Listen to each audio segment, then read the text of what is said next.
She was only 23 years old when she was forced to marry a 42-year-old man known for his coldness and cruelty in business. Emily believed it would be nothing more than a cold arrangement, without feelings, but on the first night in Cape Haven, when she revealed she was a virgin, something changed in his grey eyes, and in that moment, everything was transformed forever. If this story touched you, please leave a like, subscribe to the channel, and let us know in the comments where you're listening to this story from. Your support is what motivates us to keep bringing you romances that warm the heart.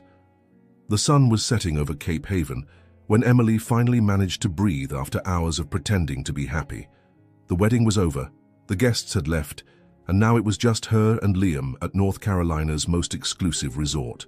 Her high heels lay abandoned in the corner of the presidential suite, and she massaged her aching feet while watching the ocean through the panoramic window. Tired? Liam's deep voice made her turn around. He had removed his jacket and loosened his tie, but still maintained that rigid posture that defined him. At 42, Liam Blackwood was everything the business magazines described: imposing, calculating, and absolutely unreachable.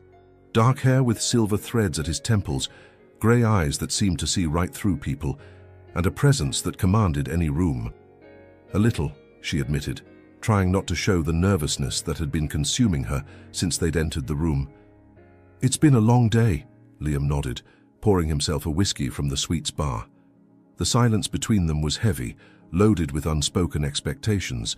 Emily knew exactly why she was there. The marriage contract had been clear. She would be the perfect wife in public. He would guarantee her family's financial stability. Simple, straightforward, no emotional complications.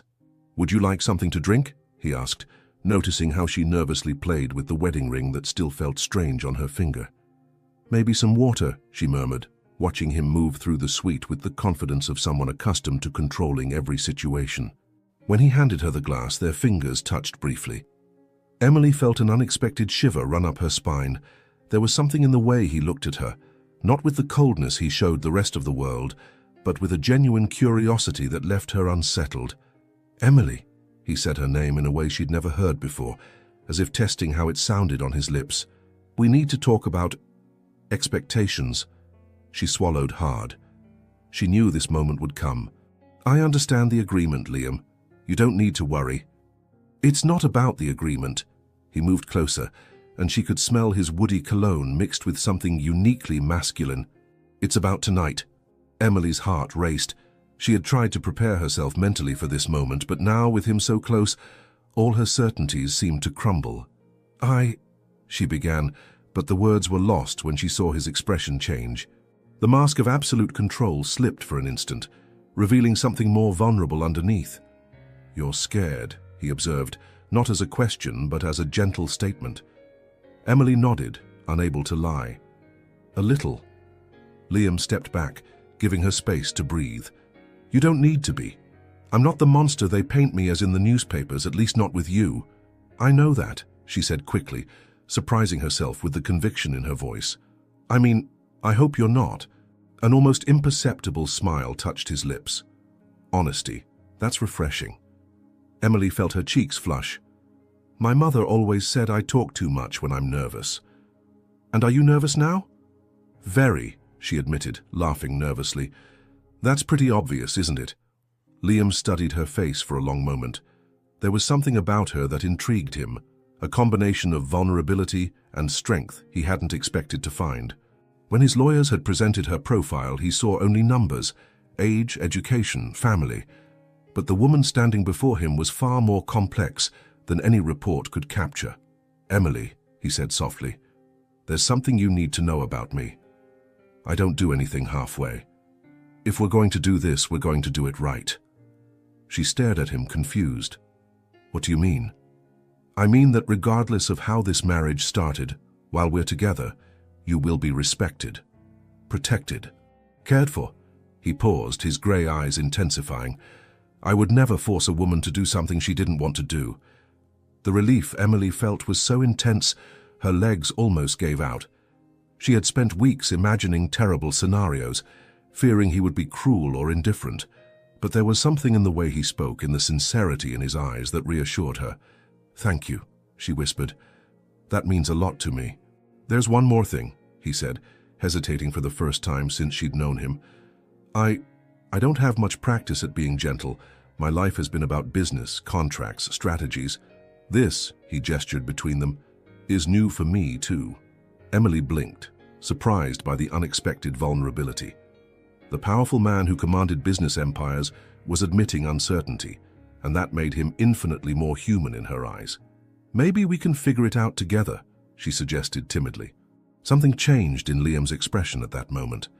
The tension in his shoulders eased, and when he looked at her again, there was a warmth that hadn't been there before. "Yes," he agreed. "Maybe we can." The silence that followed was different, less charged with anxiety and more full of possibilities. Emily felt she had crossed some kind of invisible line, moving from the territory of fear into something she couldn't name yet. "Liam," she called softly. "Yes?" "There's something you need to know about me, too." She took a deep breath, gathering courage. I've never been with a man before." The words hung in the air between them like a sacred confession. Liam went completely still, his eyes widening slightly as he processed what she had said. "You mean that I'm a virgin?" she completed, her cheeks burning but her gaze steady. "I know that probably wasn't what you expected in an arrangement like this, but I couldn't go through with this without you knowing." Liam was silent for so long that Emily began to wonder if she had made a terrible mistake. Maybe he would change his mind about everything. Maybe the deal would be cancelled. Maybe... "Emily?" His voice came out rougher than usual, loaded with an emotion she couldn't decipher. "Look at me." She raised her eyes, expecting to see disappointment or irritation, but what she found left her breathless. There was something in Liam's grey eyes that seemed like a mixture of admiration, protection, and something much deeper that she didn't dare name. "Thank you for telling me," he said finally. That changes everything." "Changes how?" she asked, her voice barely audible. Liam approached again, but this time his movements were different, more careful, more reverent. "It changes because now I know that tonight isn't just about the two of us. It's about you trusting me with something precious." And in that moment, as the ocean whispered outside and the stars began to appear in Cape Haven's sky, Emily felt something shifting inside her. The cold, calculating man she had feared had disappeared, replaced by someone who looked at her as if she were the most valuable thing he had ever found. But as the night deepened around them, one question remained in the air, unspoken but present in every look they exchanged. What would happen when the sun rose and they had to return to the real world, where contracts mattered more than budding feelings? Breakfast on the resort terrace should have been romantic. The ocean view was breathtaking. The morning breeze carried the salty scent of the sea, and golden rays of sunlight danced on the crystal-clear water. But the tension between Liam and Emily was so thick it could be cut with a knife. Liam sat across the table, impeccable in his white shirt and tailored pants, reading emails on his tablet as if it were an ordinary work morning. His dark hair was perfectly styled, and there was no trace of the vulnerability he had shown the night before. It was as if a switch had been flipped, transforming him back into the ruthless businessman the world knew.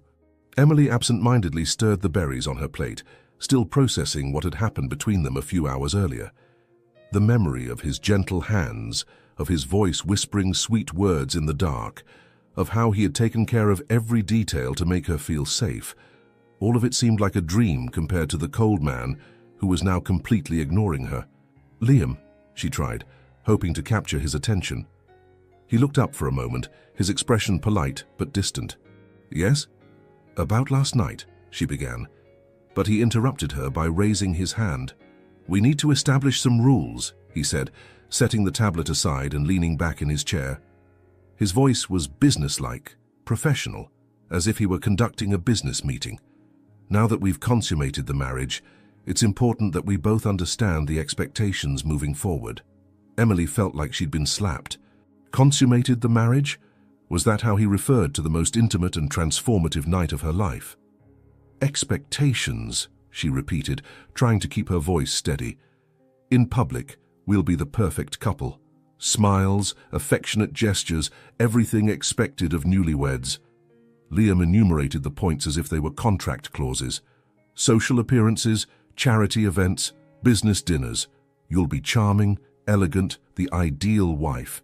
Emily nodded slowly, though each word felt like a stone in her stomach. And in private? In private, we maintain our distance. The answer came quickly, definitively. Separate rooms, separate lives. What happened yesterday was necessary to validate the marriage, but it doesn't need to happen again. The silence that followed was deafening. Emily felt her cheeks burning with humiliation and anger. How could he reduce something so beautiful and meaningful to mere validation? "I see," she said finally, surprising herself with the coldness in her own voice. "So I'm just a very well-paid employee." Liam looked at her sharply, something dangerous glinting in his grey eyes. "You're being dramatic." "Dramatic?" Emily stood up abruptly, the chair scraping against the stone floor. "You treated me like I was something precious last night, and this morning you're telling me it was just business. If that's not reason for drama, I don't know what is." "Emily." His voice carried a warning tone that she chose to ignore. "No." She planted her hands on the table, leaning toward him. "You can't just erase what happened between us. You can't pretend you didn't feel anything." For a moment, Liam's mask slipped. She saw the internal struggle in his eyes, the way his jaw tightened, how his fists clenched around the napkin. But when he spoke again, his voice was perfectly controlled. "What I felt or didn't feel is irrelevant. This is a business arrangement, Emily. The sooner you accept that, the better for both of us." The wound was so deep she almost staggered. But instead of crying or begging, something stronger awakened within her. Pride, determination, an absolute refusal to be reduced to a mere object in his power game. "Fine," she said, straightening her shoulders. "If that's how you want to play it, then let's play." Liam raised an eyebrow, clearly not expecting this reaction. "What do you mean?" "I mean you're going to get exactly what you asked for, a perfect wife in public, distant in private, but don't expect me to be grateful for it." She grabbed her purse and headed for the terrace door. "When do you want to go back to Asheville?" "Our flight leaves at 3, he replied, visibly uncomfortable with the sudden change in her behavior. "Perfect. I'll spend the morning at the spa. I need to prepare for my new role." She paused at the door, turning to face him. "By the way, Liam, you can pretend last night didn't mean anything, but we both know you're lying. The question is, why?" With that, she left, leaving him alone on the terrace with his thoughts, and the uncomfortable feeling that he had just lost something important, without even understanding what it was. The next few hours passed in a careful dance of mutual avoidance. Emily spent the morning at the spa, letting professional masseuses relieve the tension in her muscles, while her mind worked furiously. She wasn't stupid. She knew there was something more behind Liam's behavior. Men didn't change from hot to cold without a reason. When they met in the lobby for checkout, she looked impeccable. Navy blue midi dress, hair pulled back in an elegant chignon, makeup subtle but perfect. The ideal trophy wife, exactly as he had requested. "You look beautiful," Liam said automatically, but there was something in his voice that suggested the words had escaped before he could censor them. "Thank you," she replied politely, as if speaking to a stranger. "Shall we?" The flight back to Asheville was tense. They sat in Liam's private jet like two polite acquaintances, exchanging occasional pleasantries while he worked, and she pretended to read a magazine. But beneath the polished surface, an electric current ran through the space between them. Liam found himself watching her from the corner of his eye, noticing how she bit her lower lip when she was thoughtful, how her fingers drummed nervously against the leather armrest. There were moments when he opened his mouth to say something, apologize perhaps or explain, but then he remembered why he had imposed those rules in the first place. Emily, for her part, was hyper-aware of his every movement. When he got up to get water, she noticed how the muscles in his back moved under his shirt. When he ran his hand through his hair in frustration over some email, she remembered how she had felt those same fingers on her skin the night before. "Are you okay?" he asked, when he noticed she had become very quiet. "Perfectly fine," she replied with a smile that didn't reach her eyes. "Just thinking about my new role. I want to make sure I exceed expectations." There was something in the way she said it that made Liam shift uncomfortably in his seat. He had gotten what he wanted: distance, control, boundaries. So why did he feel like he had just made the biggest mistake of his life? When they landed in Asheville, the reality of their new life hit them full force. The limousine took them through the city to Liam's mountain property, an imposing mansion that dominated the valley below like a modern castle.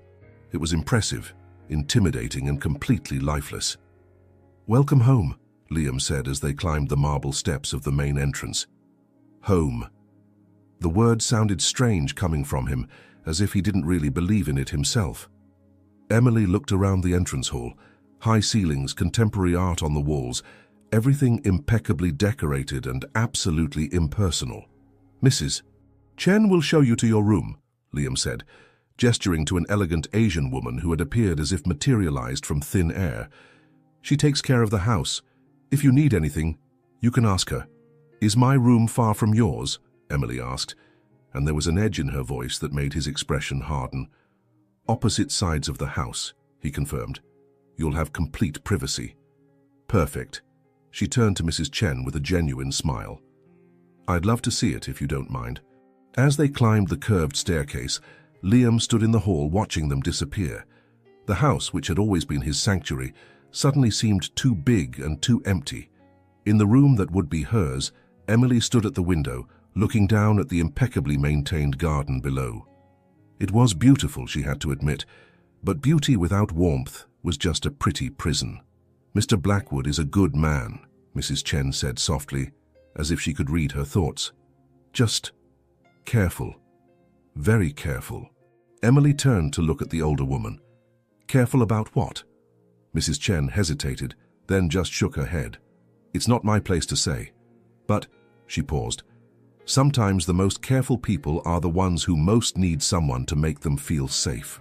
With those enigmatic words, she left, leaving Emily alone with her thoughts and the growing certainty that there was much more to Liam Blackwood than he allowed anyone to see. The question was she willing to fight through his defenses to discover what was hidden underneath? Outside her window, storm clouds began to gather on the horizon, promising that the calm after their wedding night was about to end. 3 weeks, 21 days of polite, distant coexistence, 21 days of silent dinners, formal greetings in the mansion's hallways, and lonely nights in separate rooms.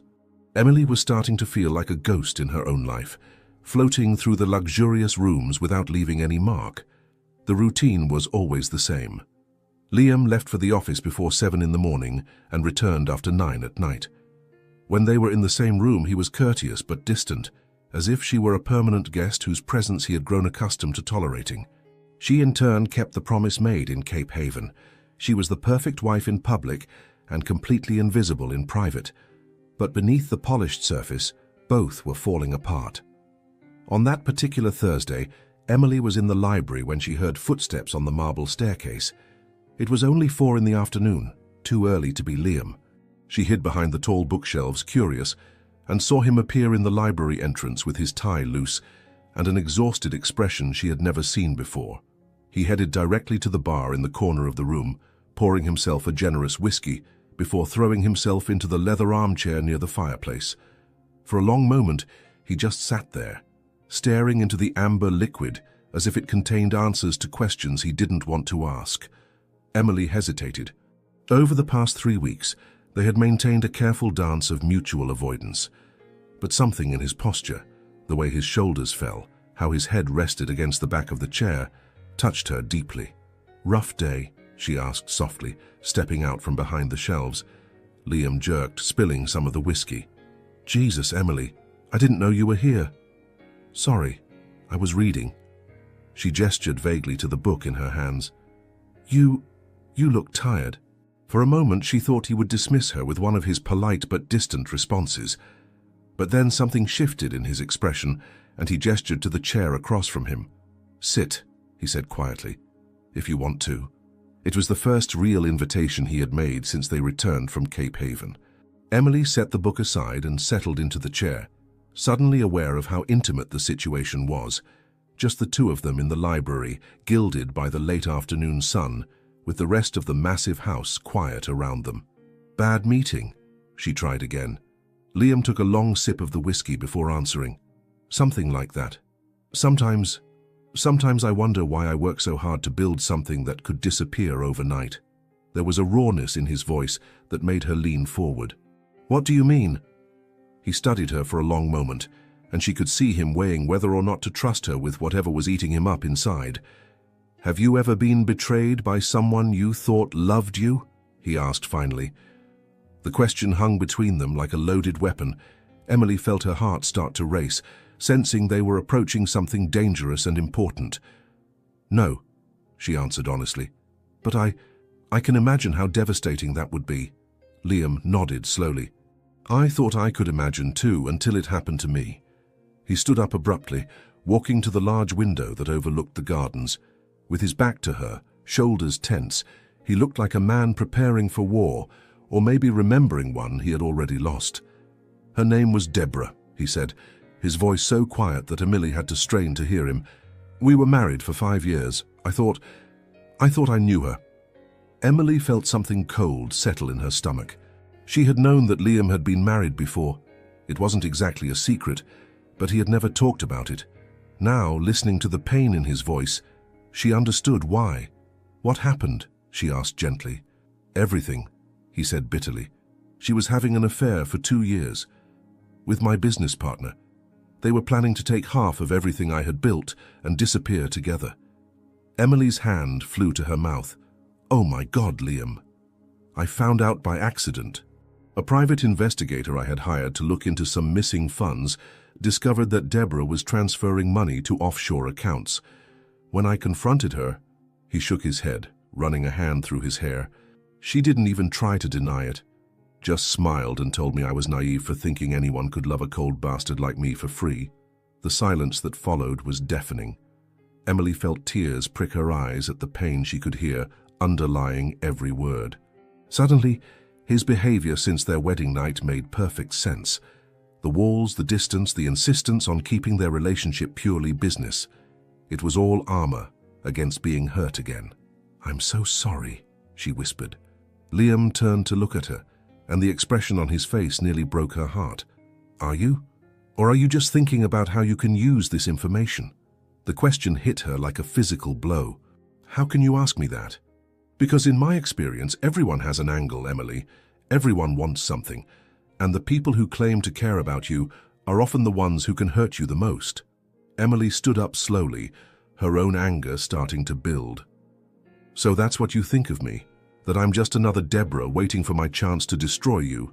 "I don't know what to think," he admitted, and the honesty in his voice was more devastating than any accusation could have been. "Well, let me help you," she said, stepping closer to him. "I'm not her. I didn't choose to be here, but I am here, and I have done everything you asked. I have been polite, distant, perfect in public.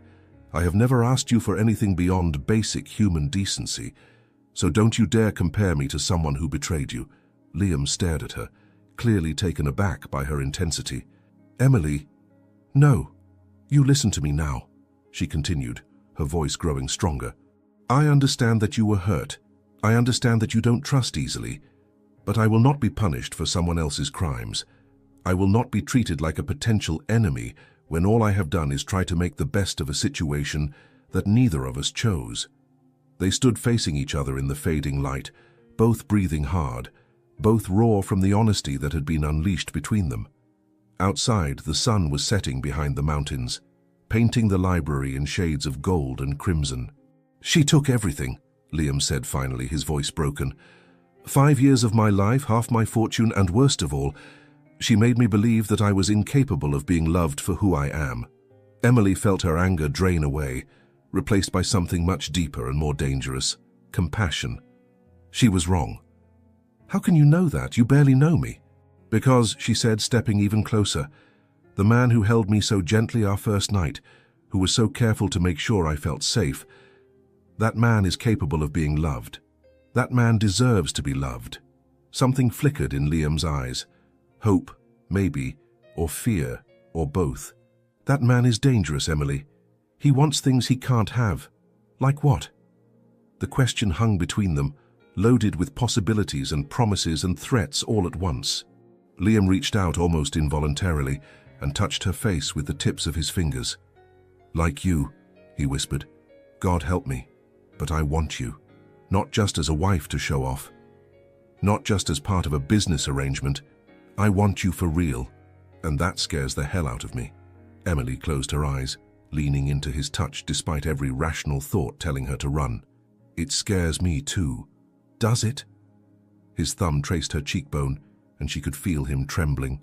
"Because sometimes I think you see right through all my carefully constructed walls, and it makes me want to either pull you closer or run as far away as possible." When she opened her eyes, the look on his face nearly undid her. Vulnerability, desire, fear, hope, everything warring for dominance in those grey depths that had haunted her dreams for weeks. "Don't run," she whispered. "Emily." Her name was a warning, a plea, a prayer all at once. "Don't run, Liam. I'm not her. I won't hurt you." For a moment she thought he might kiss her. His eyes dropped to her lips and she could feel the pull between them like a physical force. But then he stepped back, his walls slamming into place so quickly that she gasped from the sudden cold. "I can't," he said roughly. "I won't survive if you turn out to be wrong." With that, he grabbed his whiskey and strode out of the library, leaving her standing alone in the fading light, wondering if she had just gained insight into his soul or lost him forever. Outside, the first stars were appearing in the darkening sky, and somewhere in the distance she could hear thunder rumbling, a promise that the storm brewing between them was far from over. The storm arrived 2 nights after the conversation in the library, bringing with it furious winds that moaned through the mountains like lost souls. Emily was on her bedroom balcony, watching lightning tear through the dark sky, when she heard the front door slam with enough force to echo throughout the entire mansion. It was almost 11 at night. Liam had left that morning for a meeting in Charlotte and wasn't expected back until the next day. But there he was, climbing the stairs with heavy steps, his shoes leaving wet prints on the polished marble. She saw him stop in the hallway, hesitating at his own door before turning and walking in the opposite direction, toward her. Emily's heart raced when he knocked softly on the door. "Emily, are you awake?" There was something different in his voice, an urgency, a fragility she had never heard before. She opened the door and immediately noticed his state. Dark suit soaked by the rain, hair plastered to his forehead, grey eyes gleaming with an intensity that made her step back. "My God, you're soaked." "What happened?" she asked, noticing how he trembled slightly. "The meeting ended early," he said, but there was something more. His eyes couldn't fix on hers, as if he were fighting some internal battle. I couldn't stay away." The words hung between them like a dangerous confession. Emily felt her pulse quicken as she realized the truth behind them. He had driven through the storm because he couldn't bear to be separated from her for another night. "Liam, you need to get out of those wet clothes before you get sick," she said, trying to keep practicality in her voice while her mind screamed warnings about the intimacy of the situation. Can I come in? Just for a moment?" She nodded, stepping aside so he could pass. Her room was smaller than his, more cozy, with golden silk curtains and a fireplace that crackled softly. Liam stopped in the center of the space, dripping on the Persian rug, looking lost. "Stay there," she instructed, disappearing into the bathroom to get towels. When she returned, he hadn't moved, just stood there like a wet statue, staring at the flames in the fireplace. "Here," she said softly, approaching with a large towel. "Let me help." When she reached for his wet hair, he closed his eyes and sighed deeply, as if her touch were the only thing keeping him standing. The intimacy of the gesture, her carefully drying his face, his neck, while he remained completely still, was almost unbearable. "Emily," he murmured, his voice hoarse, "I shouldn't be here." "Then why are you?" she asked softly, her hands stopping their movement but remaining on his face. He opened his eyes, and what she saw there took her breath away. It wasn't just desire, it was desperation, need, as if she were air and he were drowning. "Because you're killing me," he confessed. "These past weeks, pretending I don't feel anything, keeping my distance, it's destroying me inside." "Then stop pretending," she whispered. "I can't. If I allow myself to feel all of this," he shook his head, as if fighting against himself, "I won't survive when you leave me." "Who said I'm going to leave you?" The question came out before she could censor it, loaded with promises neither of them was prepared to make. But as the words hung between them, Emily realized she had said them because they were true. "You don't understand," Liam said, his hands rising to cover hers on his face. "Deborah knew me for 5 years, and still she managed to destroy me. You've known me for a few weeks, and you already have enough power to completely annihilate me." "I'm not her," Emily said firmly, echoing the words she had said in the library. "No, you're not," he agreed, his thumbs tracing her cheekbones. "You're worse. She wanted my money, my status. You see me. The real man behind all the armor, and somehow you still haven't run." Lightning illuminated the room, followed by thunder that made the windows shake. The storm was getting stronger, but neither of them noticed. They were lost in each other, in the charged space between them that pulsed with unspoken possibilities. "Maybe I'm not running because I don't want to," she said, her voice barely audible above the sound of rain beating against the windows. Something broke in Liam's expression at that moment. Years of careful control, of walls built brick by brick, of refusing to trust. Everything crumbled before the simple sincerity in her voice. "Emily," he whispered, her name like a prayer on his lips. She saw the exact moment he surrendered. His hands slid from hers to her waist, pulling her closer with a gentleness that contrasted with the intensity in his eyes. She could feel the warmth of his body through his wet shirt, could see the raindrops still glistening on his eyelashes. "May I continue?" he asked, echoing the words he had whispered in Cape Haven, but this time loaded with so much more weight. This time, he wasn't just asking permission to touch her, he was asking permission to surrender completely. In response, she rose on her tiptoes, closing the distance between them until her lips were just a whisper away from his. "Yes," she murmured against his mouth. The kiss that followed wasn't like the first one in Cape Haven. Careful, exploratory, gentle. This was pure hunger, years of loneliness and pain pouring out in a moment of desperate connection.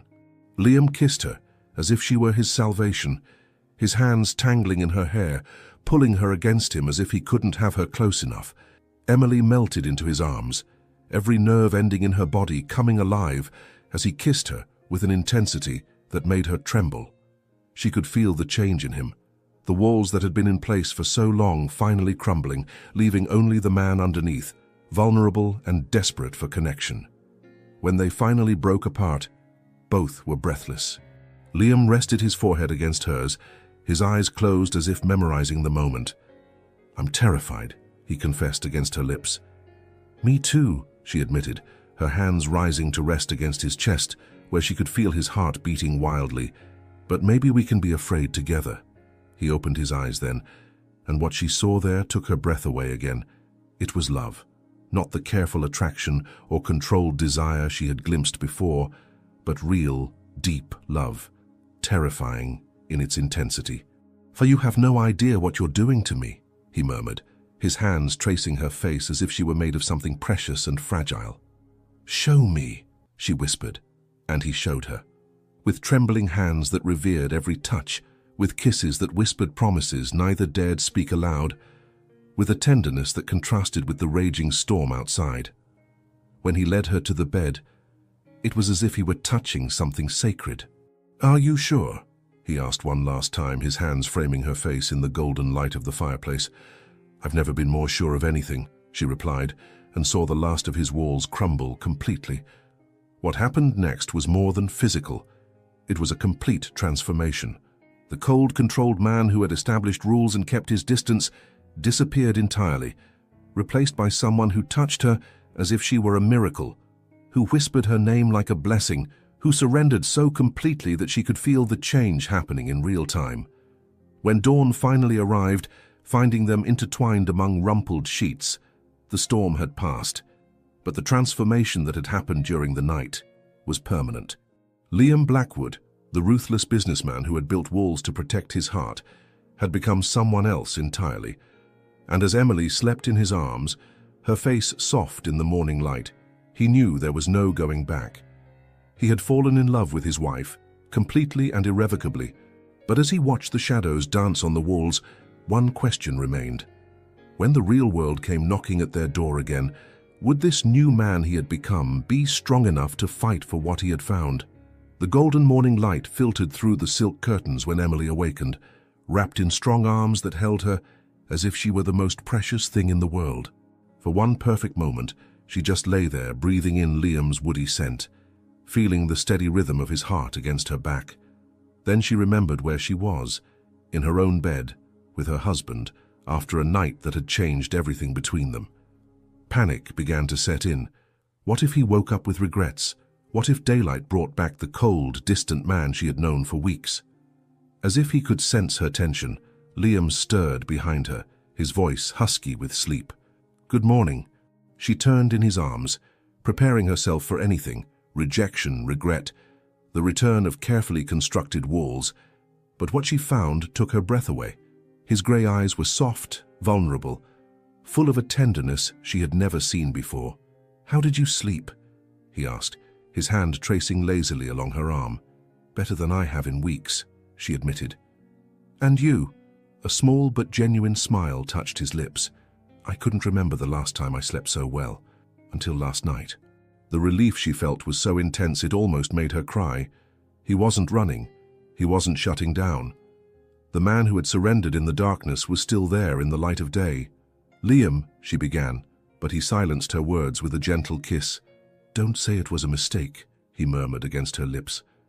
"Please, let me have this at least for a few more hours." "That's not what I was going to say," she replied, her hands rising to frame his face. "I was going to say that I don't regret it. Any of it." Something changed in his expression. Surprise, relief, and something deeper that made her heart race. "Even knowing this complicates everything." "Especially because of that," she said with conviction. "Liam, I don't want a marriage of convenience. Not anymore. I want you, the real man, not the edited version you showed the world." He studied her face for a long moment, as if searching for signs of lies or manipulation. When he found none, something in him relaxed completely. "You have no idea what you're asking for," he said softly. "The real man, he has scars, nightmares, moments when he can't trust his own shadow." "Then let me help heal them," she replied. "Let me show you that not everyone is going to hurt you." The next 2 weeks were a revelation. Liam began coming home earlier, finding excuses to work from the home office instead of going downtown. Dinners that had once been silent, formal events became long, intimate conversations about everything and nothing. He began to show her parts of himself he had kept hidden, how he really laughed when something genuinely amused him, how his eyes softened when he talked about the philanthropic projects he secretly funded, how he became almost shy when he received genuine affection. "Did you know he pays for the education of 50 underprivileged children?" Mrs. Chen said one afternoon when Emily found her preparing dinner. "And that there's an entire hospital in Guatemala that exists because of him?" "He never mentioned that," Emily replied, surprised but not shocked. She was beginning to understand that there were layers to Liam Blackwood she was only beginning to discover.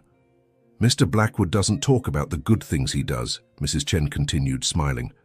"But since you arrived, he smiles more, laughs more, seems more alive." It was true. There was a different energy in the house now. The hallways that had once seemed cold and echoing now resonated with conversations and occasional laughter.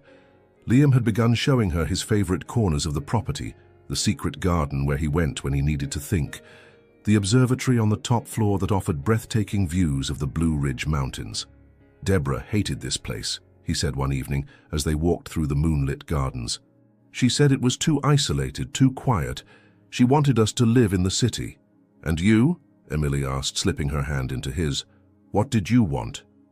"This," he replied simply, gesturing to the mountains around them. "Peace, silence, a place where I could be myself." "And can you be yourself?" He stopped walking, turning to face her in the silver light. "With you? Yes. By some miracle, yes. But not everything was perfect."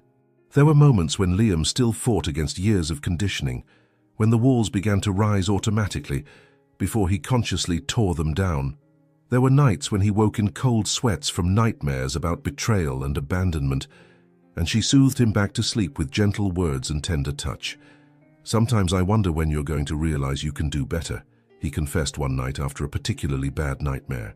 "Better than what?" she asked, tracing calming circles on his chest. "Than a broken man who can't even trust his own wife without questioning her motives." Emily propped herself up on her elbow to look him in the eyes. "Liam Blackwood, you listen carefully. I don't want better. I want you. All of you. The good parts, the hurt parts, the parts that are still learning to trust again. Do you understand?" But the truth was that the outside world was beginning to invade their perfect bubble. Important meetings couldn't be postponed indefinitely. Social commitments that had been cancelled during their honeymoon needed to be fulfilled. "We have to go to the Morrison Foundation charity ball on Friday," Liam said one morning over breakfast, and Emily could see the reluctance in his eyes. "It'll be our first real public appearance as a couple," she observed. "Yes, and the whole world will be watching, looking for cracks, trying to figure out if our marriage is real or just a convenient arrangement." Emily laughed, reaching for his hand across the table. "Well, we'll have to disappoint them then." "What do you mean?" "I mean it'll be impossible for anyone looking at us to doubt that we're completely in love with each other." The word love hung between them like a confession. Neither had said it out loud yet, though it was obvious to any casual observer. Liam squeezed her hand, his eyes intensifying. "We are, aren't we?" he said softly. "In love." "Hopelessly," she confirmed, feeling her heart race at the admission. "Good," he said, bringing her hand to his lips to kiss her fingers. "Because I plan to spend the rest of my life proving you made the right choice." But even as they exchanged promises over coffee and morning light, neither of them knew that forces were already moving to test those promises in ways they couldn't imagine. In an office across town, documents were being prepared, phone calls were being made, and a woman with perfectly styled blonde hair and a smile that didn't reach her eyes was making plans that threatened to destroy everything Liam and Emily had built. But for now, in the mountain mansion where love had finally found a home, they had peace. And sometimes in life's most precious moments, peace is enough to make anyone believe that happy endings are possible. The question was, when the storm came, and it would come, would this newfound love be strong enough to survive? Emily stared at the pregnancy test in her trembling hands for the third time in 5 minutes, as if the 2 pink lines might magically disappear if she wished hard enough. But they remained stubbornly visible, an unmistakable declaration that would change everything. Pregnant. She was pregnant. Sitting on the cold marble floor of the master suite bathroom, she had moved into Liam's room 2 weeks earlier. She tried to process the enormity of the situation. It wasn't that they hadn't been careful, but apparently not every precaution was foolproof. The sound of the front door closing echoed through the house. Liam was home earlier than usual, probably eager to continue the conversation they had started at breakfast about expanding his charitable foundation. How could she tell him this? How would he react? "Emily, where are you?" His voice echoed up the stairs. "Up here," she called back, her voice sounding strangely normal to her own ears. "I'll be down in a minute." She hid the test in the vanity drawer, along with the box, deciding she needed time to find the right words. But when she went downstairs and saw Liam in the living room, removing his tie with that soft smile he reserved only for her, guilt hit her like a punch. "How was your day?" he asked, approaching to kiss her gently. It was a ritual they had developed, these small moments of reconnection when he came home. "It was interesting," she said, trying to keep her voice casual as she stepped away from his arms. If he touched her now, if she melted into his embrace as she always did, she would end up telling him everything before she was ready. Liam noticed the change immediately. His grey eyes narrowed slightly, reading the nuances of her behavior with the precision of someone who had learned to study her every expression. "Did something happen?" he asked, his voice carrying that caution that still appeared when he sensed something might be wrong between them. "Not exactly," Emily replied, walking to the window overlooking the gardens.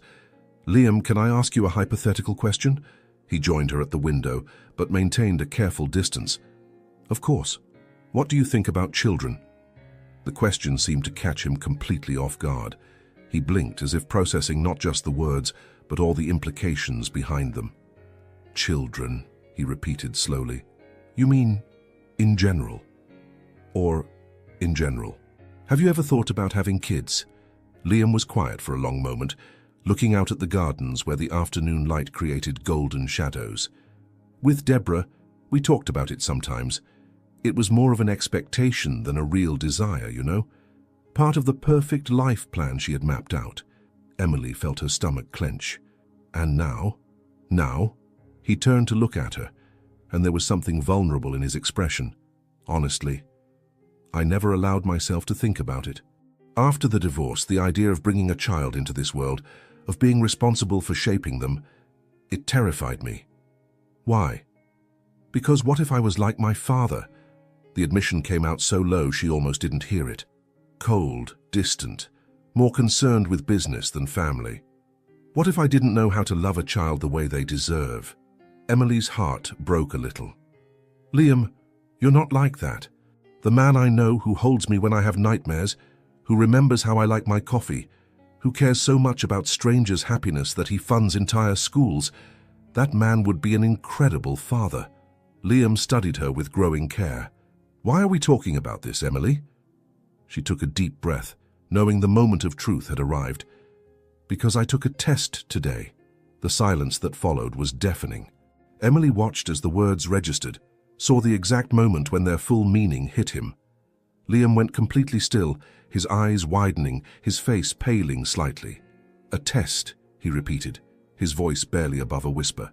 2 lines, she confirmed, her own hands shaking now. I'm pregnant, Liam. For a moment that seemed like eternity, he just stared at her. Emily could see his mind working, processing, calculating, the businessman in him trying to analyze the situation from every angle. But then something else took over, something deeper and more primal. Pregnant, he said again, this time with wonder.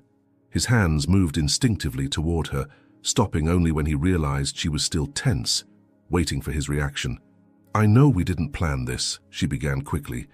I know it complicates everything, that we haven't talked about having children, that maybe it's too soon for Emily. His voice cut through her words, firm but gentle. Stop. She stopped, biting her lower lip as she waited for the verdict that would change everything. You're scared, he observed, not as a question, but as a statement. Why are you scared? Because, she swallowed hard. Because I don't know how you feel about this. I don't know if you want this. I don't know if... This time he interrupted her with actions instead of words, closing the distance between them and pulling her into his arms. When he spoke, his voice was thick with emotion. You think I wouldn't want this? You think I wouldn't want a family with the woman I love? I didn't know, she whispered against his chest. You never talked about wanting children, because I never knew I wanted them until now. He pulled back slightly so he could look into her eyes. Until this moment, I didn't know it was possible to want something so much it physically hurts. Really? She asked, barely daring to believe. Emily, when I was married to Deborah, the idea of having children was abstract. It was something people did because it was expected. But the idea of having a child with you, of starting a family with you, he paused, his voice catching slightly. It's terrifying and wonderful and perfect all at once. The tears she had been holding back finally fell, but this time they were tears of relief and joy. So you're happy? Happy? Liam laughed, a rich, genuine sound that filled the air between them. Emily, I'm ecstatic. I'm terrified, but I'm ecstatic. He placed his hands gently on her still flat stomach, and the reverence in his touch made her start crying again. There's really a baby in there? He asked in wonder. According to the test, yes, and according to the fact that I've been nauseous every morning for the past week. Morning sickness, he said, as if testing the words. God, I'm an idiot. I should have noticed. You're not an idiot. It took me a while to realize, too. Liam knelt before her, placing his hands on her belly and resting his forehead against it. Hi, baby, he whispered, and the tenderness in his voice nearly undid her. I'm your daddy, and I promise I'm going to do better than my father did with me. I promise you'll never wonder if you're loved. Emily ran her hands through his hair, watching this powerful, feared man completely melt at the prospect of becoming a father. We're going to do this together, she said softly. You don't have to do this alone. He looked up at her, and the love she saw there was so intense it left her breathless. How am I going to thank you for this, for giving us a family? You don't need to thank me. We did this together. Emily, he said, standing and taking her face in his hands. I love you. I love you more than I thought it was possible to love anyone. and now you're giving me the most precious thing in the world. I love you too, she whispered, and our baby is going to have the best parents in the world. When they kissed, it was a seal of promise, not just of the love they shared, but of the future they would build together. Liam held her as if she were made of glass, conscious now that she carried something infinitely precious. But as night fell over the mountain mansion, neither of them knew that their perfect happiness would soon be tested in ways they couldn't imagine.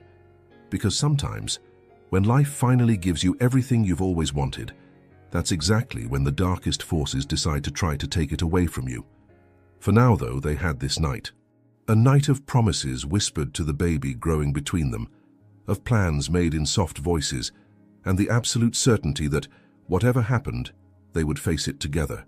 The Asheville Country Club had never seemed as intimidating as it did that Saturday night. The golden lights emanating from the main ballroom windows created a welcoming glow that contrasted sharply with the anxiety growing in Emily's stomach. She adjusted the navy blue dress Liam had chosen for her, elegant but not too flashy, sophisticated enough to impress, but conservative enough not to give the gossips ammunition.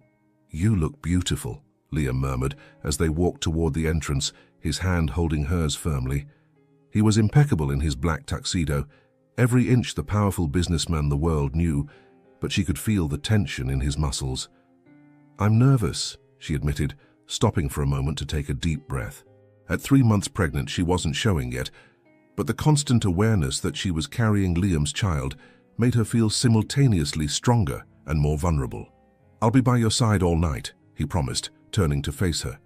"And if anyone says anything inappropriate, you'll smile politely and take me to dance," Emily completed, echoing the words they had practiced.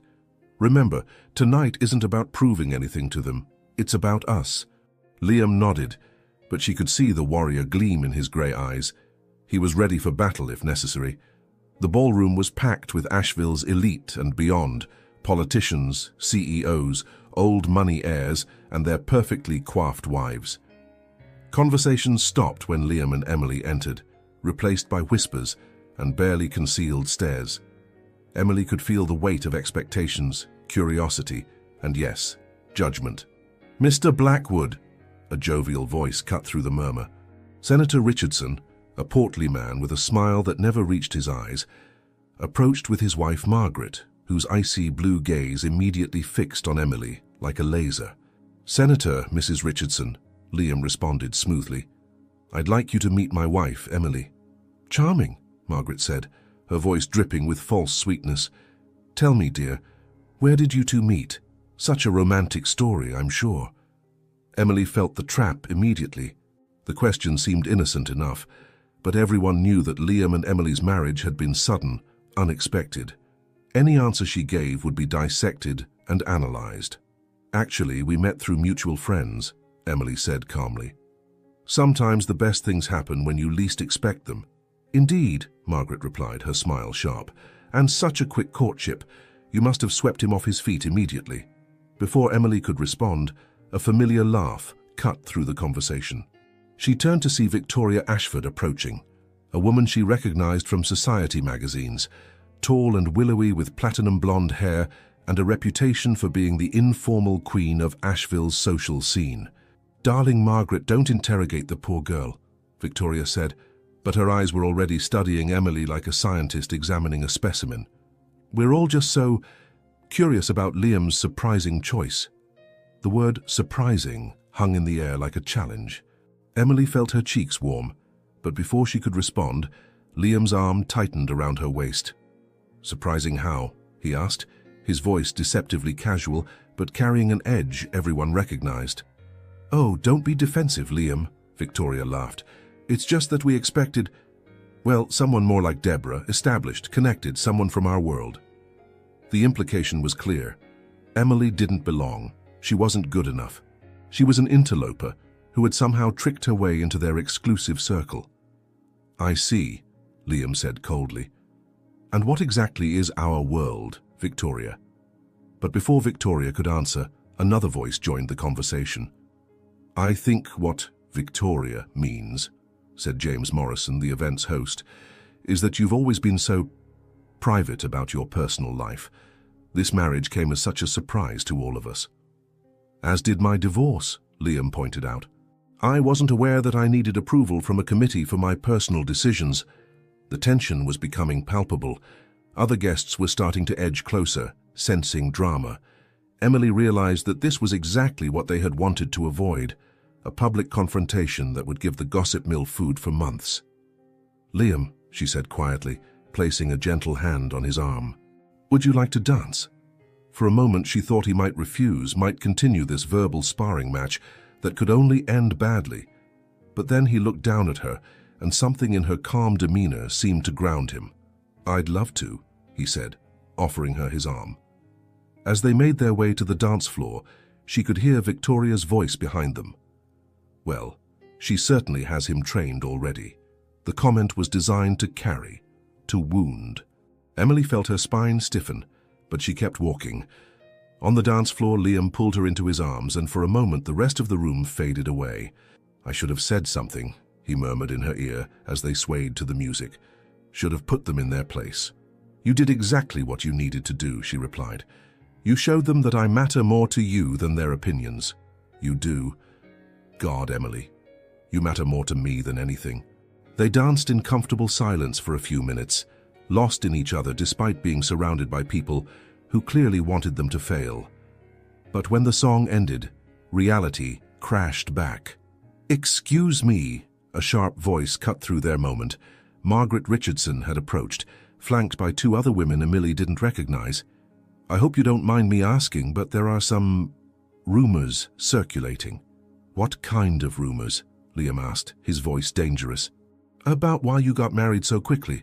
Some people are saying... Margaret's smile was predatory now. Well, they're saying maybe there was a reason for the rush. The implication was clear and cruel. They were suggesting that Emily had trapped Liam with a pregnancy, that she was nothing more than a gold digger who had gotten lucky. Emily felt the familiar surge of anger, but this time it was different. This time it wasn't just about her, it was about her family, her unborn child, and the life she and Liam were building together. You're absolutely right, she said, stepping forward with a smile that was all teeth. There was a reason for the rush. Margaret's eyes lit up with triumph, clearly thinking she had gotten the confession she was fishing for.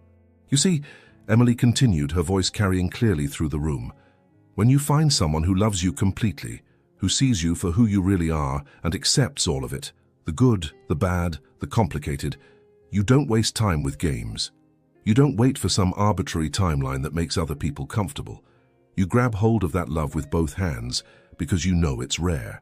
She turned to look at Liam, and the love in her eyes was so obvious that even the most cynical observer couldn't doubt it. My husband, she continued, the word carrying pride and possessiveness, could have married anyone. Any woman in this room would have said yes, but he chose me. Not because I trapped him, not because I offer anything more than my heart. He chose me because when I look at him, I don't see the powerful businessman or the bank account or the social status. I see the man who holds me when I can't sleep, who remembers exactly how I like my coffee, who would give up everything he has before letting anyone hurt me. The room had gone completely quiet. Every conversation had stopped. Every eye was on them. So, yes, Emily said, turning back to Margaret with a smile that was pure steel. There was a reason for the rush. The reason is that when you find true love, only a fool lets it slip away. For a moment that seemed like eternity. Nobody spoke. Then slowly someone started to clap. Then another person. Within seconds, half the room was applauding. Liam stared at his wife in complete awe. This woman, his woman, had just taken on all of Asheville society and won. She had defended their love, their marriage, their family, with a grace and strength that left him breathless. I love you, he whispered in her ear, pulling her close. I love you too, she whispered back. Now shall we give them something else to talk about? Without waiting for an answer, she kissed him right there in front of everyone, deep and passionate and completely unapologetic. When they broke apart, the applause was deafening. Victoria Ashford approached them, her expression grudgingly respectful. That was impressive, she admitted. Perhaps I misjudged you. Perhaps you did, Emily replied graciously. But I understand. It's hard to trust something that seems too good to be true. The truth is, I'm the luckiest woman in this room because I get to go home with him." As the evening wound down and they said their goodbyes, Emily realized that something fundamental had changed. She was no longer the outsider trying to fit in. She was Liam's wife, carrying his child, and she had proven that she belonged wherever she chose to stand. "You were magnificent tonight," Liam told her as they drove home through the mountain roads. "I have never been more proud to be standing beside anyone. We're a team," she said simply. "That's what marriage means. We face the world together." "Always?" he asked. "Always," she promised. But even as they made that promise, neither of them knew that their greatest test was yet to come. Because in a small apartment across town, a woman with blonde hair and bitter eyes was watching news coverage of the gala on her laptop, planning her next move. Deborah Blackwood wasn't done with them yet. The first sign that something was wrong came on a cold Monday in December, when Emily was 5 months pregnant. She was in the kitchen preparing breakfast, one hand unconsciously caressing her rounded belly, when she heard Liam's tense voice coming from the office. "What do you mean she's contesting the divorce?" His voice cut through the morning air like a blade. "That was finalized 3 years ago, Jonathan." Emily stopped stirring the eggs, a sudden chill spreading through her chest. Deborah. It had to be about Deborah. "I don't care what lawyer she hired," Liam continued, his voice growing more dangerous with each word. "The agreement was signed by both parties. She received her compensation and agreed to the terms." Emily approached the office door, her heart pounding hard. Through the crack, she could see Liam pacing back and forth, the phone pressed against his ear, his free hand running through his hair in frustration. "Claiming coercion?" Liam laughed bitterly. "That's ridiculous, Jonathan. She had her own legal representation. She was perfectly lucid when she signed." A long pause, during which Liam's face visibly paled. "DNA? What do you mean DNA test?" Emily felt her blood freeze. The baby. Deborah was coming after the baby that hadn't even been born yet. "Find everything you can about this Dr. Martinez," Liam ordered coldly. "And I want a meeting with our legal team this afternoon. If Deborah wants war, she'll get it." When he hung up the phone, Emily pushed the door open gently. "Liam?" He turned, and the expression on his face made her take a step back. It was the same cold mask he had worn before they fell in love, armor against the outside world.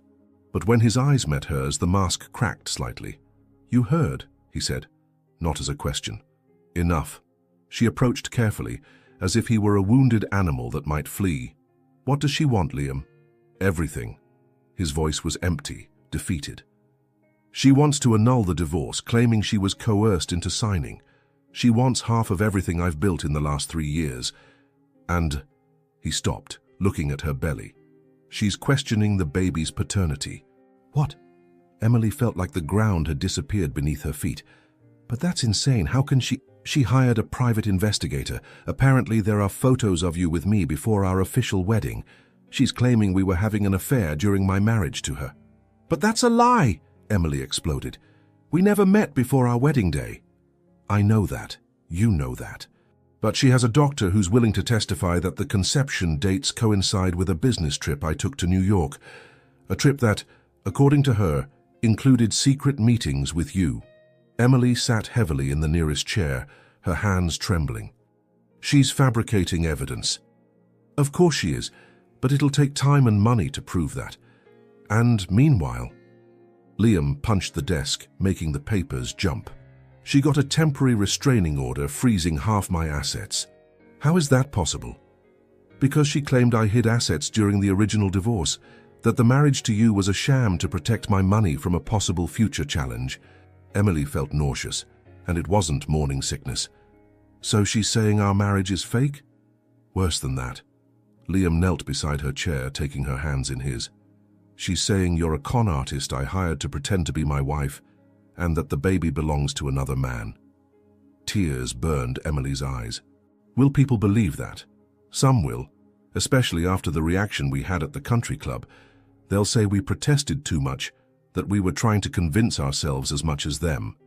Emily was quiet for a long moment, processing the enormity of the situation. Then an iron determination settled in her chest. "What do we need to do?" Liam blinked, surprised. Emily, you don't understand. This is going to be public, dirty, invasive. They're going to dig into every aspect of our lives. They'll question everything about you, about us. I understand perfectly, she interrupted. I'm asking what we need to do to fight this. We? Did you think I was going to run? She stood up, placing her hands on her belly. Liam Blackwood, this woman is attacking our family, our child. Do you really think I'm going to let this slide? For a moment, he just looked at her with admiration. She's going to come after you with everything. She'll try to destroy your reputation, your family. Then she better be prepared for a fight, Emily replied fiercely.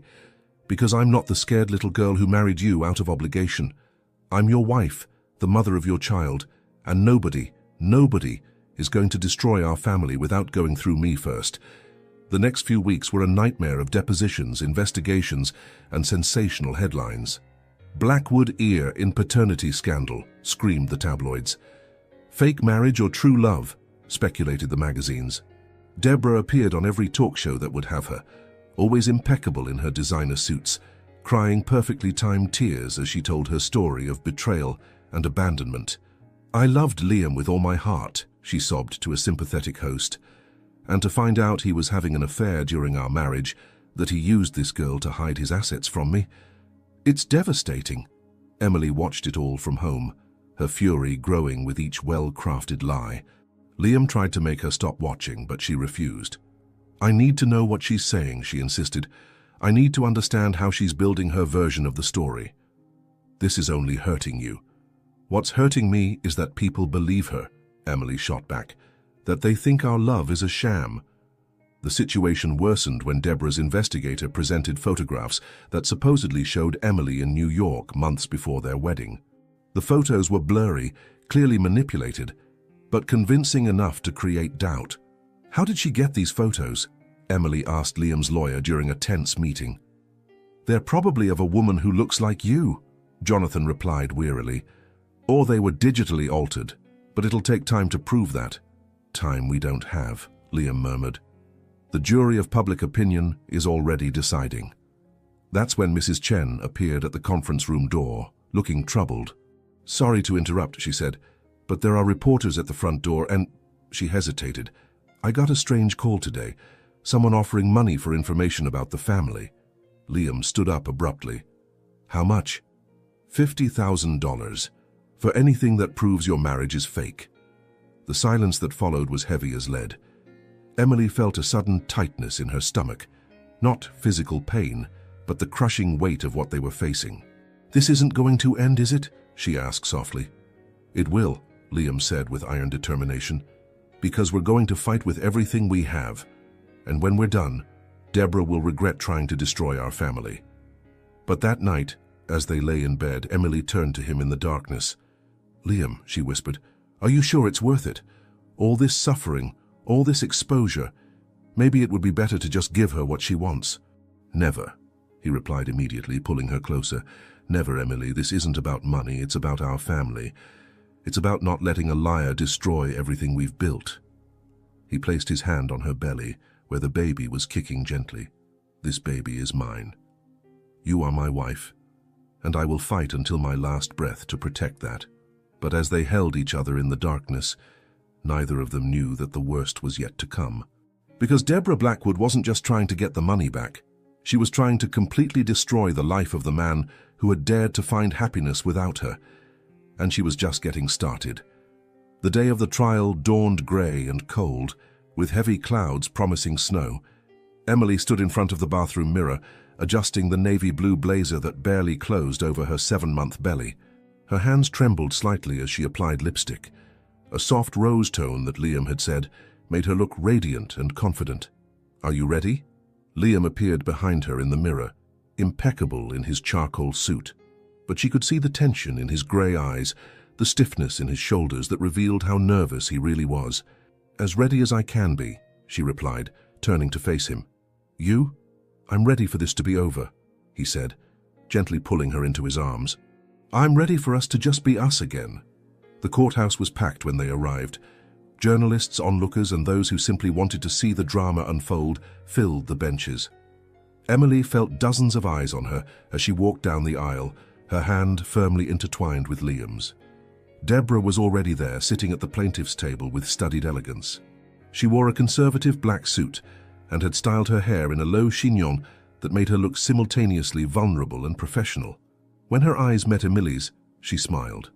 A cold smile that didn't reach her eyes. "Ladies and gentlemen," Judge Harrison began, his voice echoing through the silent courtroom, "we are here to determine the validity of various claims presented by Mrs. Deborah Blackwood against her ex-husband, Liam Blackwood, and his current wife, Emily Blackwood." The first few hours were brutal. Deborah's lawyer, an oily man named Preston Wilde, presented his version of events with a theatricality that made Emily's stomach turn. "Ladies and gentlemen of the jury," he declared dramatically, "you will see evidence of an elaborate conspiracy to defraud my client of her rightful claim to marital assets. You will see how Liam Blackwood, aided by this young woman, orchestrated a fake marriage to hide assets." He pointed at Emily with a theatrical gesture.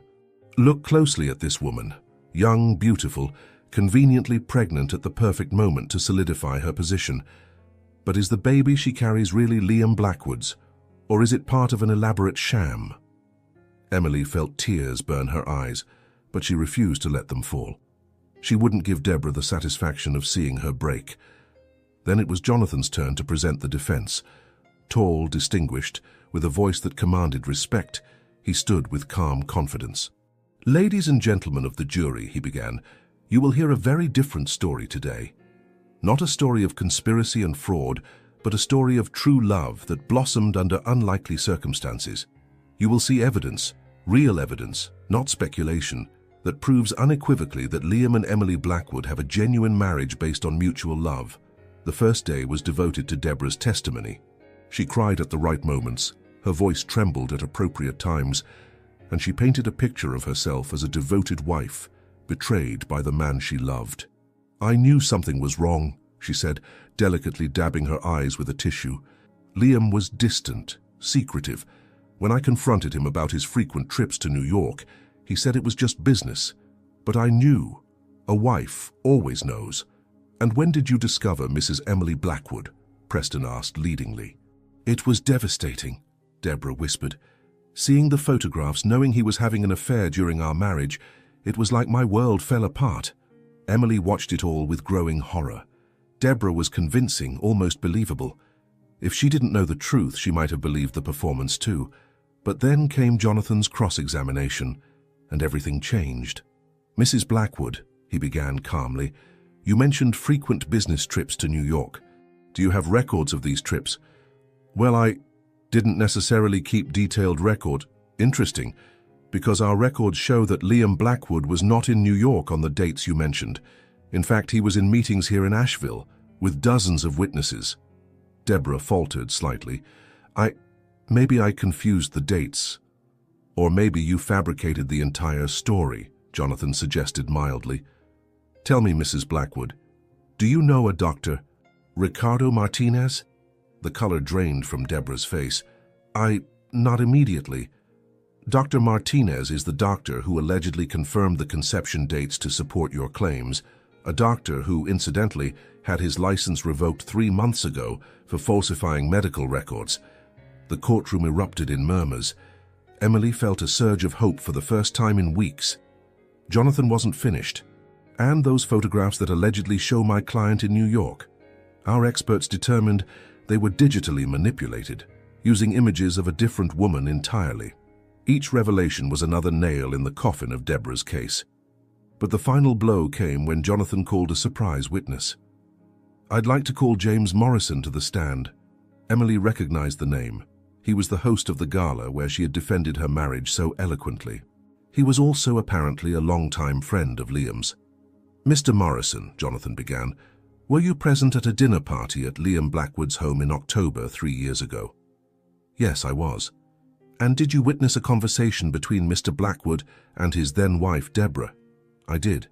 She was upset about the prenuptial agreement she had signed.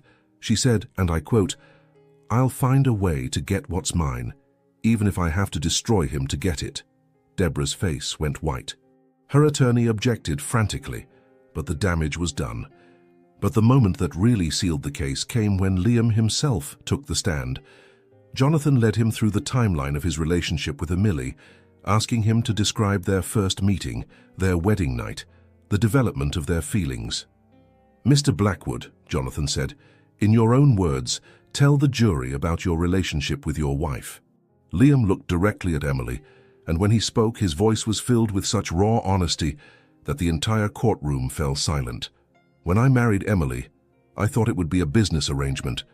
I had been so hurt, so closed off after my divorce, that I didn't believe in real love anymore.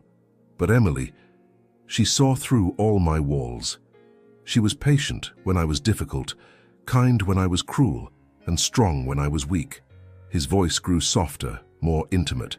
"She didn't marry me for my money or my status. She married me because somehow she saw something in me worth loving, and every single day since then, she has proven that our love is real in 1,000 small ways." "And the baby?" Jonathan prompted. "Our baby," Liam said, his eyes moving to Emily's swollen belly, "is the greatest gift I could ever receive. Not because it's mine biologically, although I have no doubt that it is, but because it's a symbol of the love we've built together." When Preston tried to cross-examine Liam, to shake his story or find contradictions, Liam remained unshakable. Every answer was consistent, heartfelt, obviously true. But the final nail in Deborah's case came from a source nobody expected, her own investigator. Called by Jonathan in a surprise move, the private investigator admitted that Deborah had offered him an additional $100,000 to create evidence when the real evidence didn't support her claims. "She specifically asked me to find a woman who looked like Mrs. Blackwood and photograph her in compromising situations," he testified reluctantly. "When I refused, she threatened to ruin my business." By the time closing arguments began, it was clear to everyone that Deborah's case was falling apart. But Jonathan didn't take any chances. "Ladies and gentlemen of the jury," he said in his final statement, "you have seen a woman's scorned attempt to destroy a family out of spite and greed. You've seen fabricated evidence, bribed witnesses, and calculated lies. But you have also seen something beautiful, genuine love between two people who found each other against all odds." He gestured to Liam and Emily. "Look at them. Really look at them. Do you see actors playing roles, or do you see a husband and wife who are facing the biggest challenge of their lives together, with unwavering support for each other?" The jury deliberated for less than 2 hours. When they returned, the foreman stood with the verdict. "In the matter of Deborah Blackwood versus Liam Blackwood, we find for the defendant on all counts. Furthermore, we recommend that Mrs. Deborah Blackwood be held liable for court costs and damages in the amount of $2 million. The courtroom exploded. Emily felt Liam's arms around her, felt his tears in her hair as he whispered, "It's over. It's finally over." But even as they celebrated their victory, Emily knew that the real triumph wasn't in the court's decision. It was in the fact that through it all, through the lies, the accusations, the public humiliation, their love had not only survived, but grown stronger. As they walked out of the courthouse into the crisp autumn air, Emily felt their baby kick strongly, as if celebrating too. The future that had seemed so uncertain just hours before now stretched ahead of them, bright with possibility. "What do we do now?" she asked Liam as photographers clicked away around them. "Now," he said, kissing her softly despite all the cameras, "we go home and we live our lives together." And for the first time in months, Emily believed that they really could. 4 years later, the mountain mansion had been completely transformed. Where once cold, formal silence had reigned, now children's laughter echoed, little feet ran through marble hallways, and there was the joyful chaos of a house truly inhabited by love. Emily was in the kitchen decorating a dinosaur-shaped birthday cake when she felt small arms wrap around her legs. "Mommy, Daddy said I can help with the candles." Michael, or Mickey, as everyone called him, looked up at her with his father's grey eyes, but with a radiant smile that was all his own. At 4 years old, he was a perfect mix of both, Liam's determination and Emily's gentleness. "Of course, sweetheart," she said, lifting him up so he could reach the cake, "but be careful not to lick the frosting before the party." "I wasn't going to do that," Mickey protested with exaggerated innocence, a blue chocolate smudge already at the corner of his mouth. "Of course not," Liam said, appearing in the kitchen doorway with Sophie in his arms. At 2 years old, their little daughter was a perfect miniature of Emily, with curly golden hair and green eyes that sparkled with mischief. "Daddy!" Mickey shouted, reaching his arms toward his father. "Look at the cake me and Mommy made!" "It's incredible, champ," Liam said, passing Sophie to Emily and picking up his son. "I think this is going to be the best birthday party ever." Emily watched husband and son interact with the same warmth in her chest that she felt every day for the past 4 years. Liam had become exactly the father she always knew he could be, present, loving, involved in every detail of the children's lives. "Mommy, when are people coming?" Sophie asked, playing with Emily's necklace. "In a little while, princess. Should we put on your new dress?" The party was an absolute success. The garden was full of children running among colorful decorations, parents chatting animatedly, and the kind of genuine joy that reminded Emily how good life was. Mrs. Chen, now officially part of the family, more like a grandmother than an employee, was on the porch watching the chaos with a satisfied smile. "Very different from how it used to be," she commented, when Emily joined her for a moment. "Very different," Emily agreed, watching Liam chase a group of children through the garden, roaring like a dinosaur while they screamed with delight. "Sometimes I can barely remember how we used to be." "You were 2 people afraid to love," Mrs. Chen said wisely. "Now you're a family." Later, after the guests had gone home and the children were tucked into bed, Liam and Emily found themselves alone on the porch, watching the stars appear in the clear mountain sky. "Happy?" Liam asked, pulling her closer. "Incredibly," she replied, snuggling into his arms. "You? Happier than I ever thought possible," he admitted. "Sometimes I still can't believe all this is real." "It's real," she assured him, gently kissing his neck. "Our life, our family, our love. It's all real." They stayed in comfortable silence for a moment, just enjoying the peace of the moment. Then Emily took a deep breath, knowing it was time to share the news she had kept all day. "Liam," she said softly, "I have something to tell you." "What is it?" he asked, but there was something in his tone that suggested he already suspected. "Well," she turned in his arms so she could see his face. "Remember when you said our family was complete?"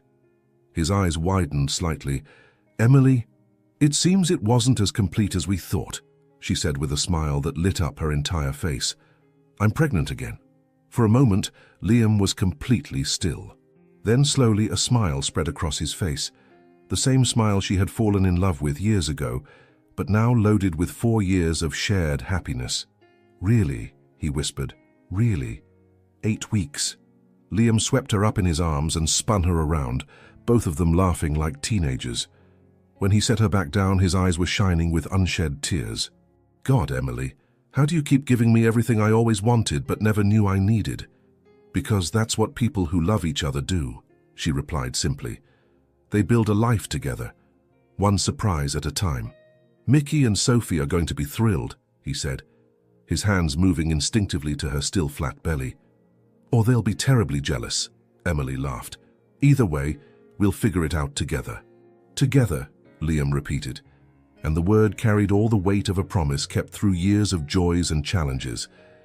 As the night progressed, they talked about the future, about baby names and nurseries, about how they would tell the children and when they would reveal it to the world. But mostly they just marveled at the miracle of their growing family. "You know what amazes me most," Emily said, when they finally decided to go inside. "What?" "How it all started with an arranged marriage between 2 strangers and became this." She gestured to the house filled with evidence of their intertwined lives, family photos on the walls, toys scattered in corners, small shoes next to large ones by the door. "We weren't strangers for very long," Liam observed, kissing her forehead. "I think our souls recognized each other from the very first moment." "Do you believe in that? In soulmates?" "I didn't used to," he admitted. "But then you came into my life and showed me that some things are too big to be explained by logic. Sometimes you just have to accept the miracle." Later, lying in the bed they had shared for 4 years, Emily watched Liam sleep. Even in sleep, he kept a protective hand over her, a habit he had developed during her first pregnancy and never abandoned. She thought about the journey that had brought them here, the initial reluctance, the walls they had torn down one brick at a time, the storms they had faced and overcome together. She thought about Deborah, who had tried to destroy what they had built, only to discover that true love couldn't be broken by lies or greed. Most importantly, she thought about the future that stretched ahead of them, decades of shared mornings, birthdays and graduations, small daily joys and big life milestones. A life built not on contracts or convenience, but on the solid foundation of genuine love and mutual commitment. When Liam stirred in his sleep, murmuring her name, she smiled in the darkness. Some people wait their whole lives for their happily ever after. She had found hers in an arranged marriage with a stranger who turned out to be the love of her life. And as new life grew within her, carrying the promise of even more love and joy, Emily knew their story was far from over. In fact, it was just beginning the next chapter of a life that had proven richer and more beautiful than any fairy tale could promise. Because the best happily ever afters aren't the ones that end at the altar. They're the ones that continue being built, day after day, year after year, through the transformative power of true love. And in the mountain mansion where it all began, a family slept in peace, secure in the knowledge that they had found something rare and precious, a love that would last a lifetime. Sometimes the best love stories begin disguised as cold agreements. Emily and Liam discovered that the heart doesn't understand contracts, it only knows how to love. From initial fear to deep love, they proved that when two souls meet, not even the most painful past can prevent the blossoming of a bright future. Because true love doesn't need to be perfect from the start, it just needs to be real, brave, and willing to grow. And you? Do you believe that love can transform any situation? If this love story touched your heart, please leave your like so we can continue bringing romances that warm the soul. Subscribe to the channel for more exciting stories, and tell us in the comments, where are you listening to this message from? Your support is what allows us to keep spreading love throughout the world.